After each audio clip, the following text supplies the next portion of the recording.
The gilded doors of Windsor Castle have witnessed centuries of royal declarations, but nothing could have prepared the world for what was about to unfold on this cold February morning. A prince would stand before his nation and do the unthinkable, erase his own brother from the pages of royal history.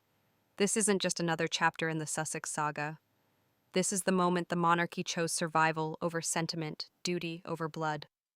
February 17th, 2026, the ancient stones of St. George's Hall absorbed the weight of what was coming. Prince William, now the acting sovereign while his father battles illness, approached the lectern with the kind of resolve that only comes from sleepless nights and impossible choices. The cameras were rolling, the world was watching, and every word he was about to speak had been calibrated, debated, and approved by the most powerful figures in British constitutional history. Today, William began, his voice cutting through the ceremonial silence, the House of Windsor declares a new chapter. A chapter where clarity, duty, and discipline guide our future. We are not a dynasty of sentiment, but one of stewardship. The words hung in the air like a judge's gavel. This wasn't a family dispute anymore. This was Royal Order Number 17, the legal document that would permanently lock Prince Harry out of the institution he was born into. But here's where it gets truly unprecedented. This order didn't just strip Harry of his titles and privileges. It went further than anyone imagined. It suspended his children's rights, froze inheritance linked to the Sussex name, and erected a legal wall so high that even Harry's grandchildren might never climb over it. And William made sure everyone understood the precedent he was following, his own father's ruthless decision to exile Prince Andrew. Think about that for a moment. Just months earlier, King Charles had done something Queen Elizabeth herself had promised never to do: evict Prince Andrew from Royal Lodge. Despite a deathbed promise to his mother, Charles had stripped Andrew of every shred of royal dignity, relocating him to a crumbling cottage on a floodplain with no security, no staff, and no way back. That decision shattered the illusion that blood meant protection. And now, William was applying that same cold logic to his own brother. When my father made that decision, William continued, he did so at great personal cost, in defiance of promises, but in loyalty to the institution. The phrase that followed would echo through constitutional history: the doctrine of internal discipline. It sounded like something from a legal textbook, not a family meeting, but that was precisely the point. The monarchy was no longer going to absorb scandal as private drama. It was going to treat it as institutional threat. Behind the scenes, the machinery of royal justice had been working overtime. Lady Louise Windsor, barely 22 years old, had been quietly compiling a dossier that would make seasoned lawyers pause. 117 pages of documentation outlining irregularities, inconsistencies, and potential violations involving Harry and Meghan's children. Birth records that didn't match across jurisdictions.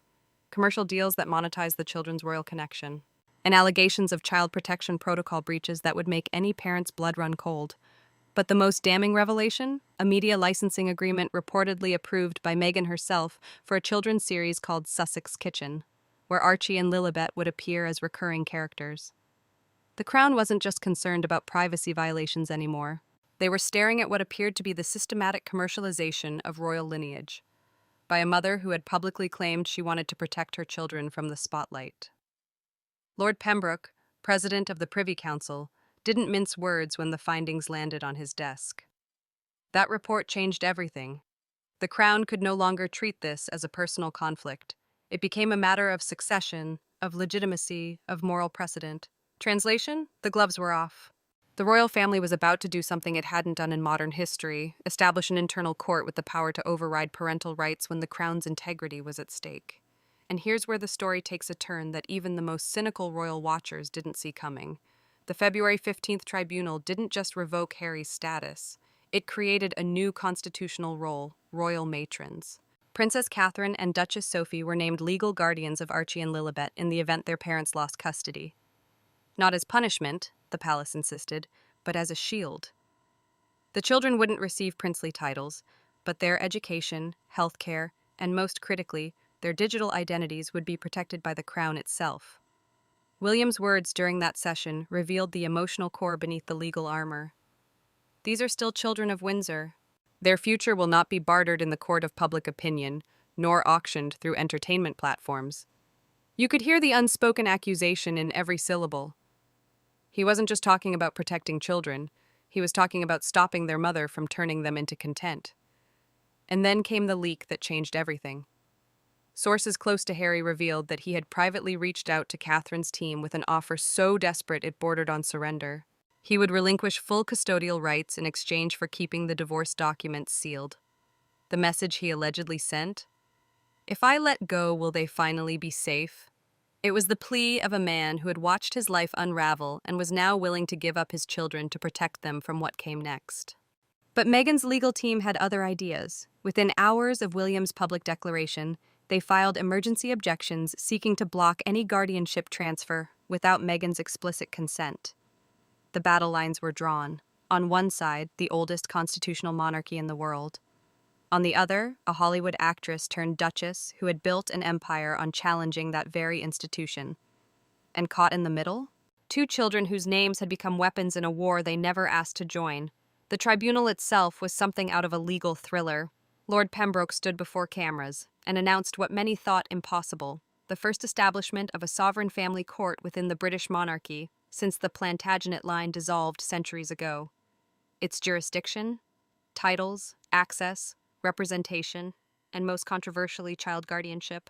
Princess Catherine had remained publicly silent throughout the escalating crisis, but inside that tribunal room, her voice carried the weight of future queenship.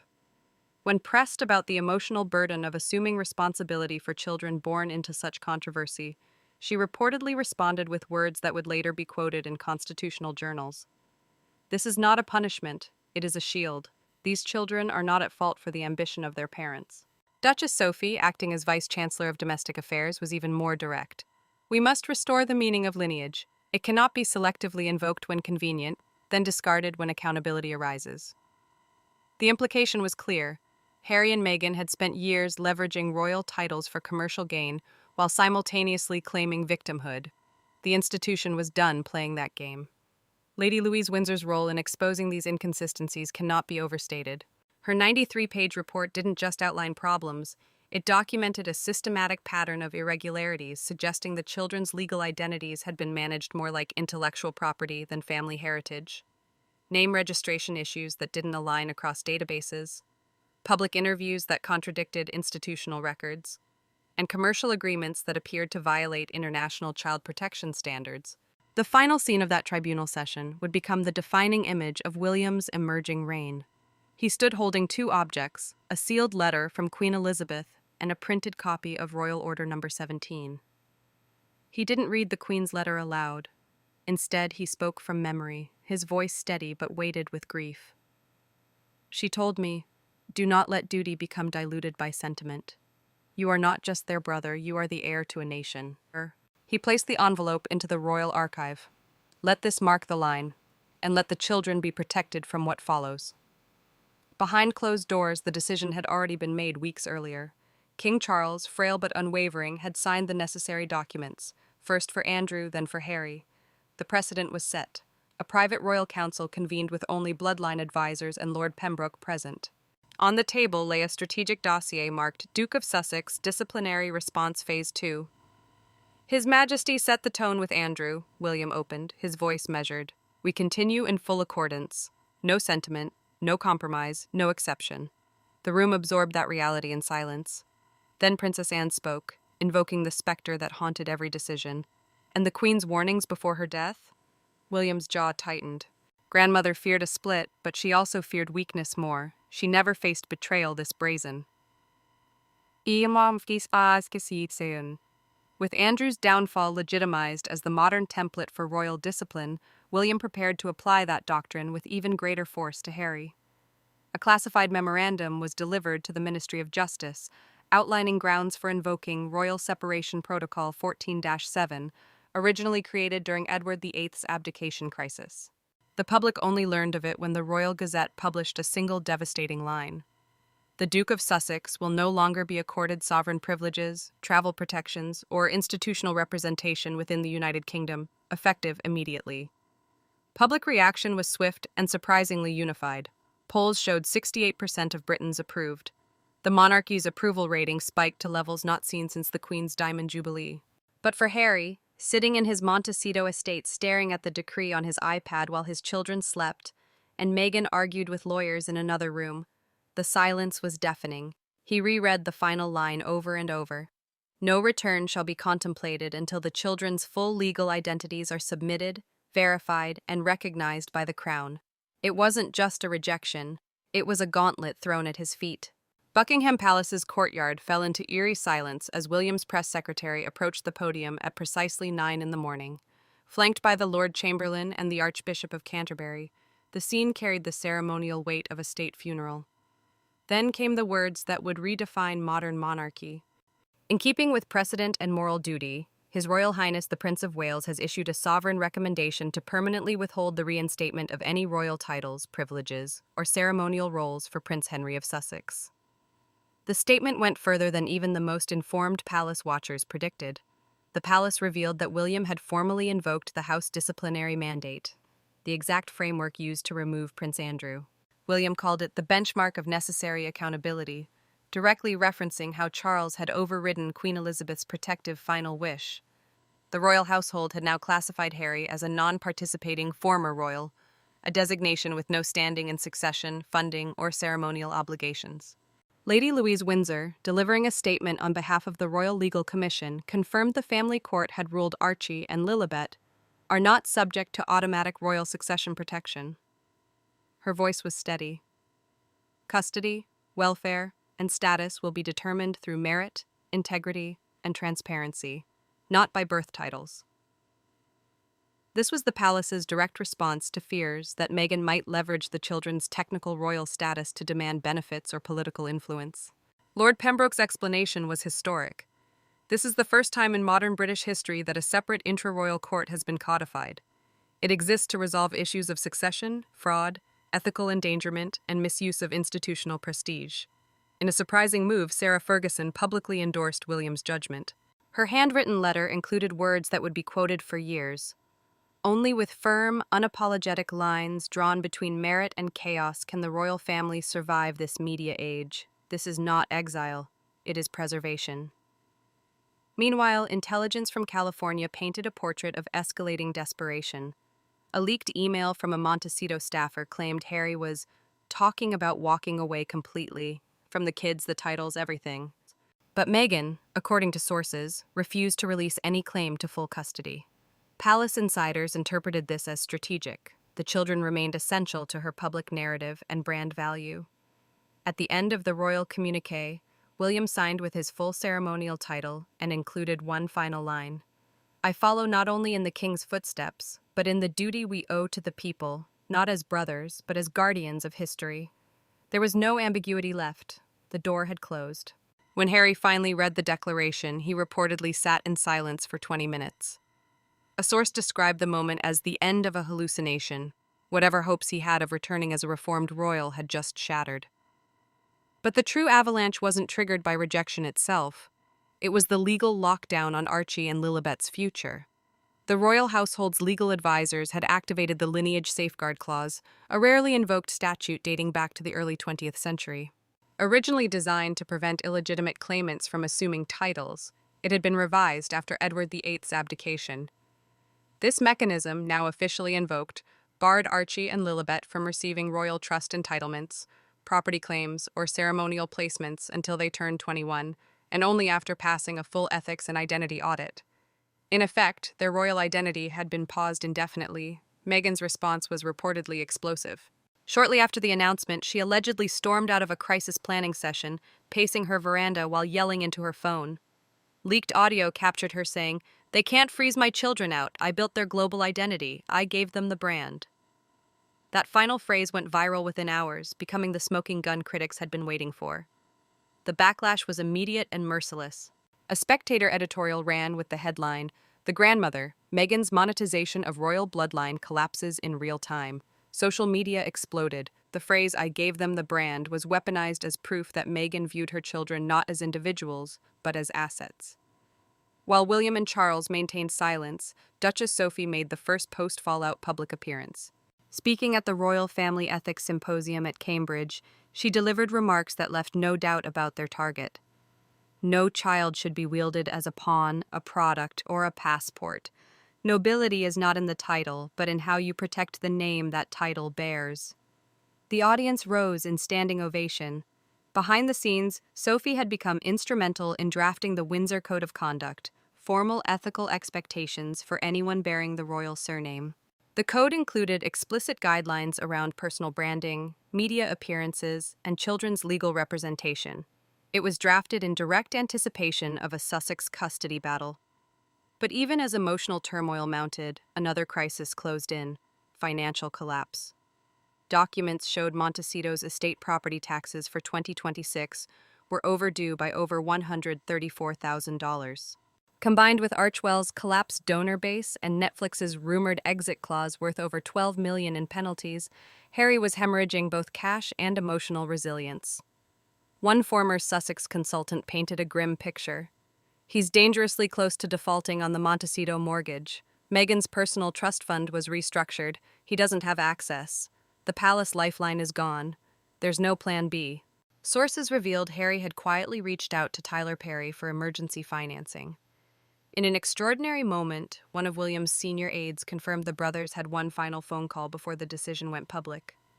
Harry reportedly asked, "So that's it? You're just cutting me off forever?" William's response became the defining exchange of their fractured relationship. "No, I'm letting you go because you refuse to let go of what broke us." The call ended in silence. This detail was included in the palace's internal report to underscore one point: William had not acted impulsively. Queen Camilla reportedly supported the firm stance, signaling rare complete alignment between Charles, William, Anne, Edward, and Camilla. Royal aides now referred to this unified front as the Windsor blockade. The blockade included measures both symbolic and legally binding. Harry's diplomatic protection in the UK was revoked. A newly published Crown document listed Archie and Lilibet as out-of-status descendants, the first such designation in modern royal history. As latest reports emerged, Meghan had allegedly signed a preliminary deal to co-author a tell-all memoir titled The Crown Kept My Children.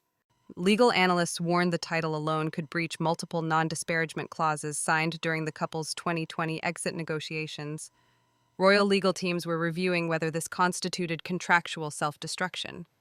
The book, due later this year, was already viewed as Meghan's nuclear option, but palace advisors believed it would backfire.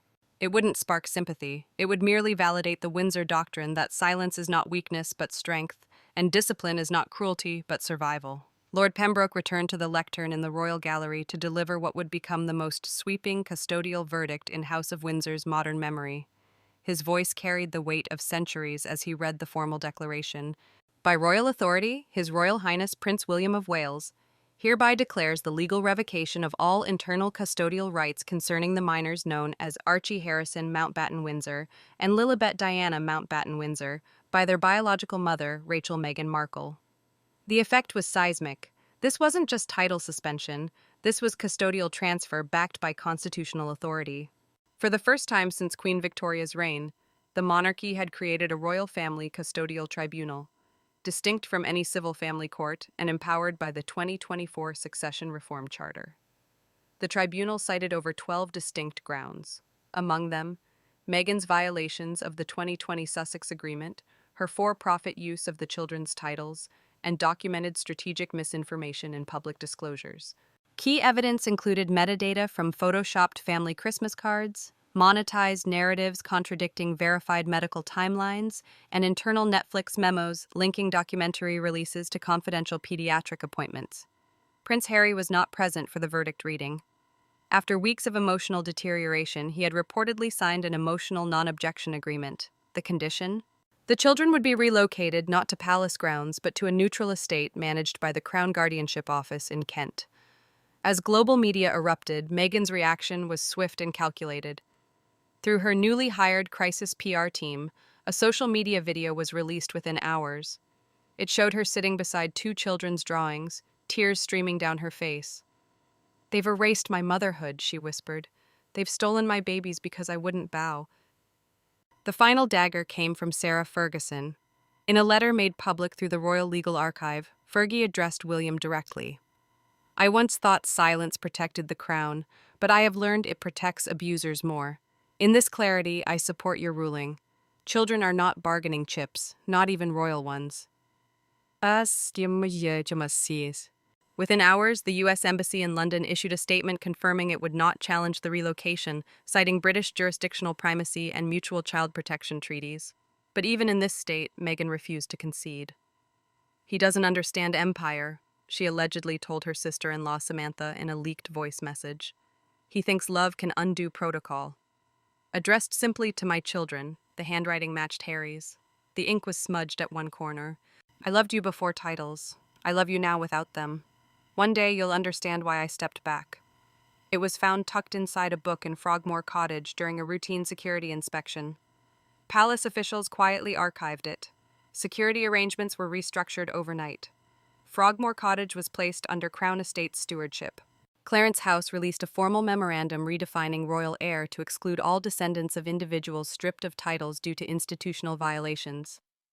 And in Scotland, Princess Anne quietly expanded the Family Affairs Office to include Code Grey, a new internal protocol for containment of crises tied to reputational endangerment. But perhaps the most haunting change was the smallest one.